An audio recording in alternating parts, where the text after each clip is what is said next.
Hello, how are you? Hope you're well.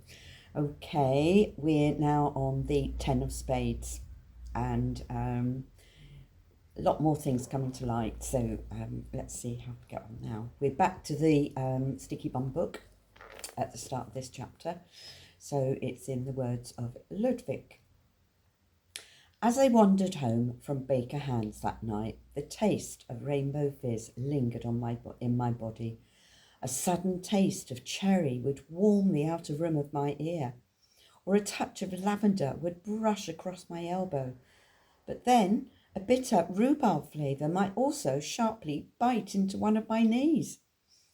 The moon had gone down, but above the mountains there was a sparkling shower of fiery stars, as though they were being shaken from a magic salt cellar.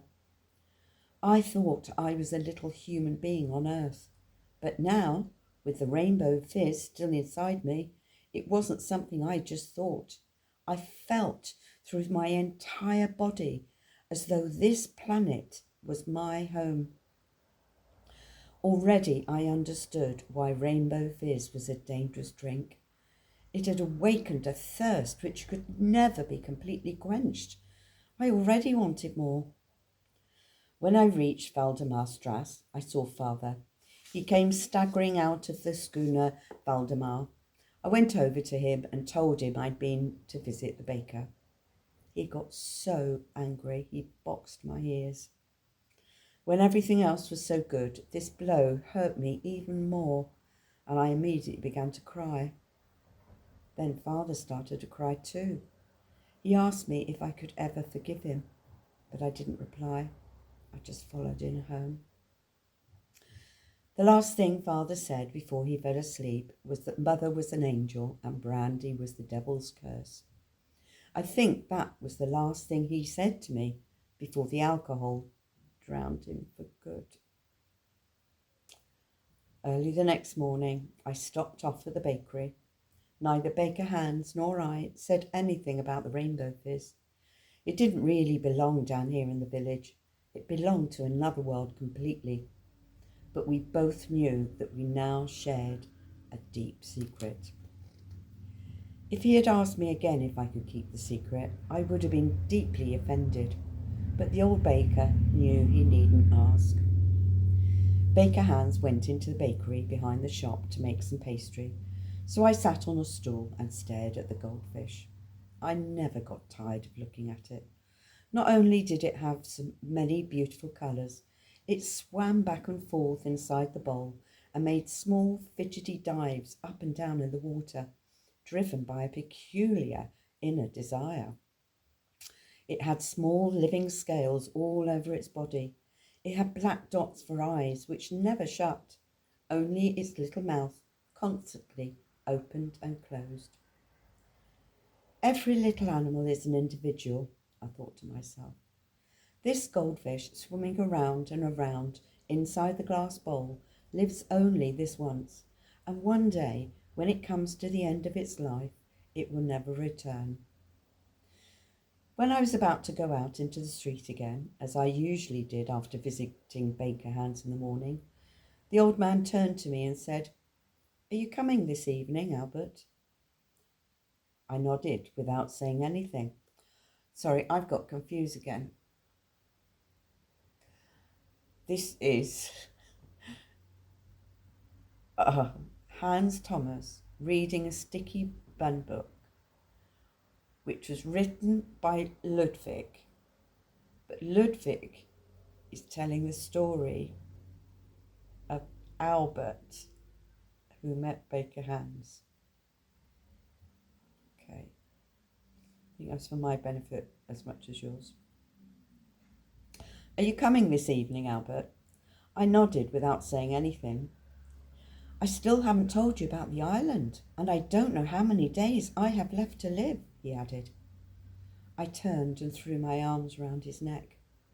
You're not allowed to die, I cried. You'll never be allowed to die. All old people must be allowed to die, he replied. He held on tightly to my skinny shoulder. But it's good to know that there is someone to carry on from where the old leave off.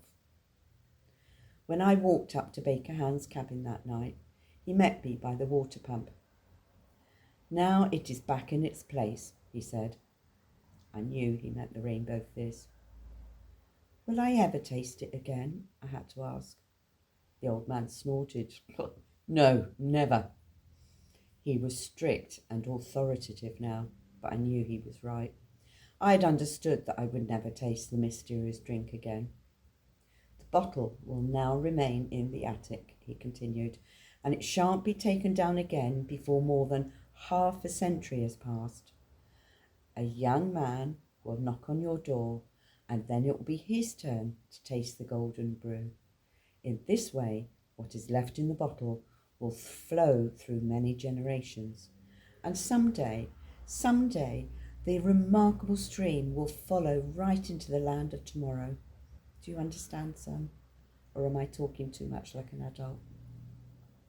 I said that I understood, and we went inside the cabin with all the wonderful things from all the corners of the world. We sat by the fire as we had done the night before. There were 2 glasses on the table, and Baker Hans poured blueberry juice from an old decanter. "I was born in Lübeck one cold winter's night in January 1811, he began. "It was in the middle of the Napoleonic Wars. Father was a baker, like myself, but I decided at an early age to go to sea. Truth was, I had to. There were 8 of us, and it wasn't easy to support us all with Father's little bakery. So as soon as I turned 16, in 1827, I signed on to a large sailing ship in Hamburg. It was a full-rigged ship from the Norwegian town of Arundel, and it was called the Maria. The Maria was my home and my life for more than 15 years. But then, in the autumn of 1842, we sailed from Rotterdam to New York with a general cargo. We had a skilled crew, but on this occasion both the compass and octant, don't know what an octant is, fooled us. I think we took too southerly a course when we left the English Channel. We must have sailed towards the Mexican Gulf. How this happened is still a mystery to me. After 7 or 8 weeks in open water, by all accounts we should have been in port, but there was no land in sight. We may have been somewhere south of Bermuda. Then one morning a storm brewed. The wind grew stronger throughout the day, and soon there came a full-blown hurricane. I don't remember exactly what happened, but the ship must have capsized from one of the hurricane's mighty blows. I have only a few broken memories from the shipwreck itself. Everything happened so fast. I remember the ship turning over and over and taking in water, and I remember one of my mates being washed overboard and being lost in the sea. But that's all. The next thing I recall is waking up in a lifeboat. And now the sea was completely calm. I still don't know how long I was unconscious. It could have been a few hours or many days. My reckoning of time begins again from when I woke up in the lifeboat. Since then, I have found out that the ship went down without a trace of either the boat or the crew. I was the only one to survive. The lifeboat had a small rig, and I found an old sail sheet under the floorboards at the front of the bow. I hoisted the sail and tried to navigate by the sun and the moon. I reckoned I must be somewhere on the east coast of America, and I tried to hold a westerly course. I didn't realise. So he's on his own in the lifeboat. I assumed that he'd been picked up by a lifeboat, so he's on his own in the lifeboat. I particularly remember the last night. The stars glittered above me like distant islands I would never reach under this boat's sail. It was strange to think I was under the same sky as Mother and Father back home in Lübeck. Although we could see the same stars, we were so infinitely far apart from each other. Because stars don't gossip, Albert. They don't care how we live our lives on earth. Mother and Father would soon hear the sad news that I had gone down with the Maria. Early the next morning, as the sky above me cleared and the morning blushed forth across the horizon, I suddenly caught sight of a little dot in the distance.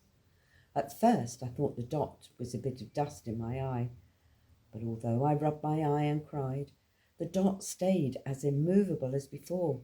I finally realised it must be an island. I tried to steer the boat closer, but at the same time I felt it strain against a strong current pouring out from the little island that I could hardly see. I loosened the sail, found a pair of solid oars, sat with my back to my destination and put the oars into the rowlocks. I rowed and rowed without stopping, but it seemed as though I didn't move an inch.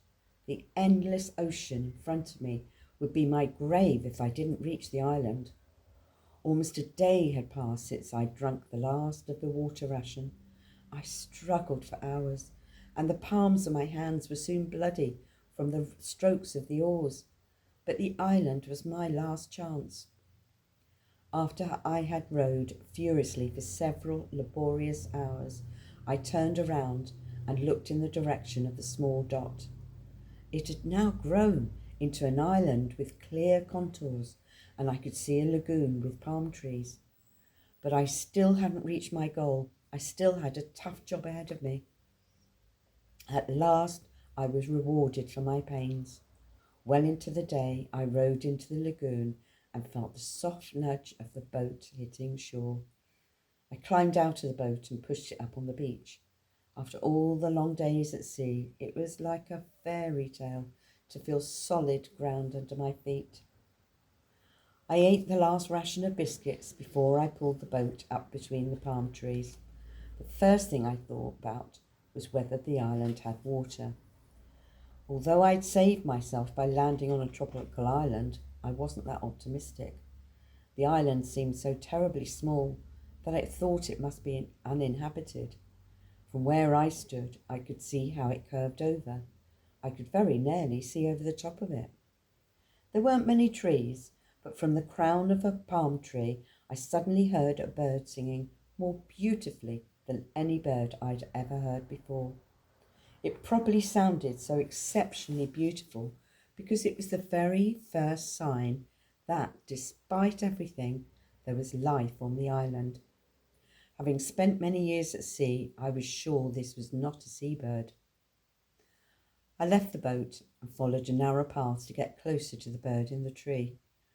The island seemed to grow the deeper I moved into it. I realised that there were more trees here, and I heard more birds singing further inland. At the same time, I think I must have made a mental note of it just then. I realised that many of the flowers and bushes were different from any I had seen before. From the beach, I had only seen 7 or 8 palm trees, but I now saw that the little path I was following continued between some tall rose bushes and then twisted on towards a small group of palm trees up ahead. I hurried towards those trees. Now I would find out just how big the island was.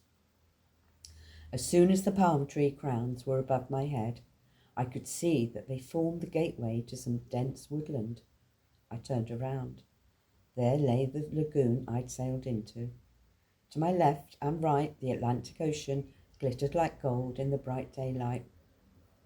I stopped thinking. I just had to see where this forest ended, and so I ran in between the trees. And when I emerged on the other side, steep hillsides rose around me. I could no longer see the sea. Lots of stories, aren't there? Right, Jack of Spades. Back to Hans Thomas now. I had read as much of the Sticky Bun book as my eyes could take before I started to see double. I hid it under my comic books in the back seat and stared out across Lake Como. I wondered what the connection could be between the magnifying glass and the little book the baker in Dorf had baked inside the sticky bun. It was a riddle inside in itself how anyone could possibly write anything so small. When we drove into the town of Como at the end of Lake Como, it was already getting dark. This didn't necessarily mean it was late at night, because at this time of the year it got dark in Italy earlier than it did at home in Norway. It got dark an hour earlier in the evening with each day we drove southwards. As we drove around the lively town, the streetlights came on, and I suddenly caught sight of a fairground. For the first time since the beginning of our trip, I put all my energy into getting my way. "We're going to the fairground over there," I said at first. "We'll see," Dad replied. He'd started to look around for a suitable place to spend the night. "Nope," I said. "We have to go to the fair." He finally agreed, on condition that we found a place to stay first. He also insisted on having a beer before he was willing to negotiate further, so there was no chance of driving to the fair afterwards. Luckily, we found a hotel only a stone's throw away from the fair. Mini Hotel Baradello was its name. "Ollie Darab, let her in him," I said backwards. Dad asked me why I'd suddenly started to talk Arabic. I pointed the hotel sign and he began to laugh. After we'd carried our things up to the hotel room and Dad drank his beer in the lobby, we set off for the fair.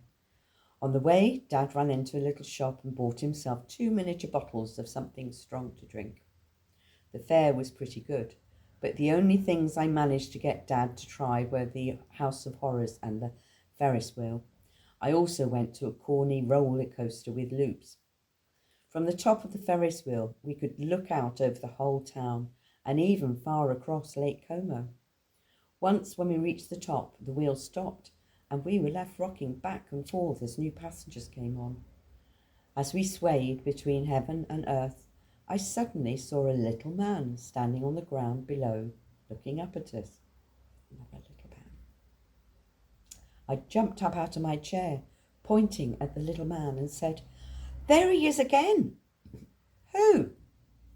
"The dwarf, the one who gave me the magnifying glass at the garage." "Don't be silly," Dad said, but he looked down at the ground all the same. "It's him," I insisted. "He's got exactly the same hat, and you can see quite clearly that he's a dwarf." "There are lots of dwarfs in Europe, Hans Thomas. There are lots of hats too. Now sit down." I was absolutely positive it was the same dwarf, and it was quite obvious he was looking at us. When the gondola started to tip down towards the ground again, I watched him dash as quick as lightning behind some booths and disappear. I was no longer interested in the things at the fair. Dad asked me if I wanted to drive a radio-controlled car, but I politely said no thank you. "I just want to have a look around," I explained. What I didn't say was that I was looking for the dwarf. Dad must have been a bit suspicious because he was unusually eager to pack me off merry-go-rounds and various fun rides. So I'll read that again. Dad must have been a bit suspicious because he was unusually eager to pack me off on merry-go-rounds and various fun rides. A couple of times as we walked about the fair, Dad turned his back to the crowd and had a swig from one of the 2 miniature bottles he bought. I think he'd rather have done this when I was inside the House of Horrors or something. At the centre of the fairground was a 5-sided tent. The word Sibylla was written on the tent, but I read the letters back to front. "Alibis," I said. "What?" "There," I said, pointing. "Sibylla," said Dad. "It means fortune teller. Perhaps you want your fortune told?" There was no doubt about it. I headed straight for the tent. A beautiful girl about my age was sitting in front of the entrance. She had long black hair and dark eyes. She was probably a gypsy. She was so beautiful to look at. I got butterflies in my stomach. Unfortunately, the girl was more interested in Dad. She looked up at him and asked in very broken English, "Will you see your fortune, sir? Only 5,000 lira." Dad unfolded some bills, pointed at me, and gave the girl the money. Just at that moment, an old woman stuck her head out of the tent. She was the fortune teller. I was a bit disappointed that the girl who took the money wasn't going to read my fortune. I was then shoved into the tent. A red lamp hung from the canvas. The fortune teller had sat down in front of a round table. On the table was a large crystal ball and a goldfish bowl with a little silvery fish inside. There was also a pack of cards. The fortune teller pointed towards a stool and I sat down. If I hadn't known Dad was standing outside with a miniature bottle in his hand, I would have felt very nervous. "Do you speak English, my dear?" she asked at first. "Of course," I replied. She now picked up the pack of cards and pulled out a card. It was the Jack of Spades, and she placed it on the table. Then she asked me to choose 20 cards. When I had done that, I was told to shuffle them. I did as she said, and then I was told to place the Jack of Spades in the middle of the pile. When that was done, the fortune teller placed the 21 cards on the table, all the while staring straight into my eyes. The cards were arranged in 3 rows, 7 in each. She pointed to the top row and told me it represented the past, the middle showing the present, and the bottom row the future. So the top row is the past, middle showed the present, and the bottom row showed the future. In the middle row, the present, the Jack of Spades reappeared, and she now laid it beside a joker. "Amazing," she said softly. "A very special spread." Not a lot happened for a while, and I wondered whether the 21 cards were so special that she'd been hypnotised by them. But then she began to speak.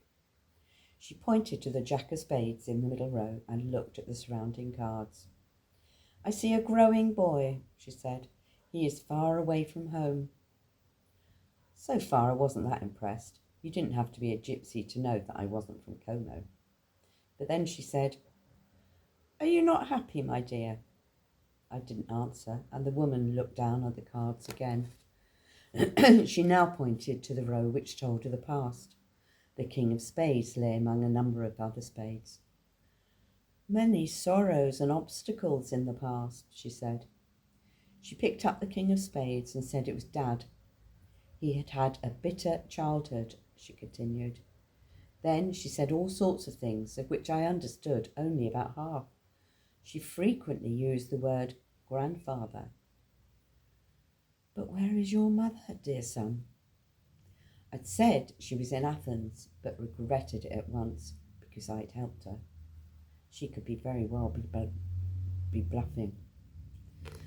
"She has been away for a long time," the fortune teller continued. She pointed to the bottom row of cards. The Ace of Hearts lay to the far right, far away from the King of Spades. "I think this, the Ace of Hearts, is your mother," she said. "She is a very attractive woman, wearing beautiful clothes, in a foreign country far away from the land in the north." She continued to tell my fortune like this, and I never understood more than half of it. When she started to talk about the future, her dark eyes shone like polished chestnuts. "I have never seen a spread like this," she said once again.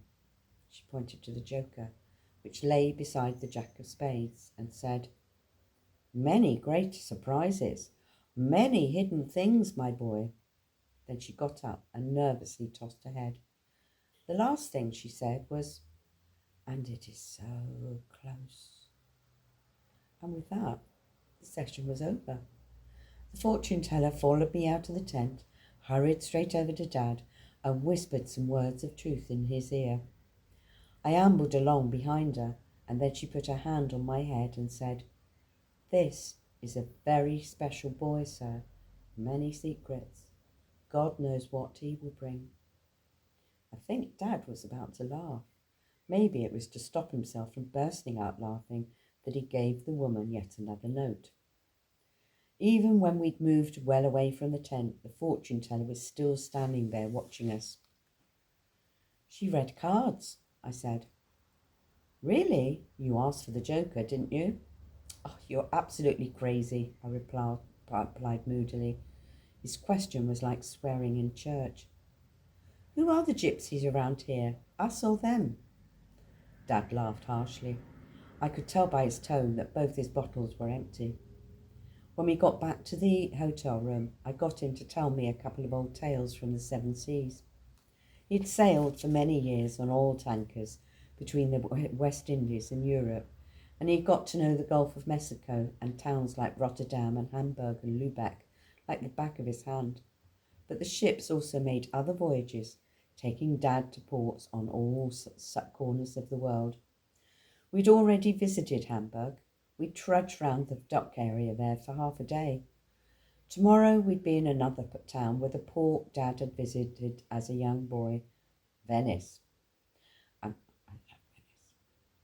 And when we eventually reached Athens, he had plans to visit Piraeus. Before we'd started out on our long journey, I'd asked him why we couldn't simply fly. Then we would have had more time to find Mama in Athens. But Dad said the whole point of the trip was to get Mama home, and it was easier to push her into the Fiat than drag her into a travel agency and buy a plane ticket for her. I suspected he wasn't so sure he'd find her, and if he didn't, then he wasn't going to be cheated out of a proper holiday. If the truth be known, Dad had wanted to visit Athens ever since he was a boy. When he was in Piraeus, which is only a few kilometres from Athens, the captain hadn't allowed him to visit the ancient town. In my opinion, that captain should have been demoted to ship's boy. Lots of people had travelled to Athens to study at ancient temples. Dad wanted to visit Athens first and foremost, because this was where the great philosophers had lived. Mama running away from me and Dad was bad enough, but Dad thought it was like a slap in the face when she decided to travel to Athens as well. If she was going to try to find herself in a country which Dad also wanted to visit, then they might as well have gone there together and worked it out. After Dad had told a couple of juicy stories from his life at sea, he fell asleep. I lay in bed thinking about the Sticky Bum book and the strange baker in Dorth. I regretted hiding the Sticky Bum book in the car. Now I couldn't find out how Baker Hans had spent the night after the shipwreck. Before I fell asleep, I thought about Ludwig and Albert and Baker Hans. They'd all had a tough time before becoming bakers in Dorth. What linked them together was the secret of the rainbow fizz and all the goldfish. Baker Hans had also mentioned something about a man called Frode, who'd had some strange playing cards. Unless I was completely mistaken, it all had something to do with Baker Hans' shipwreck.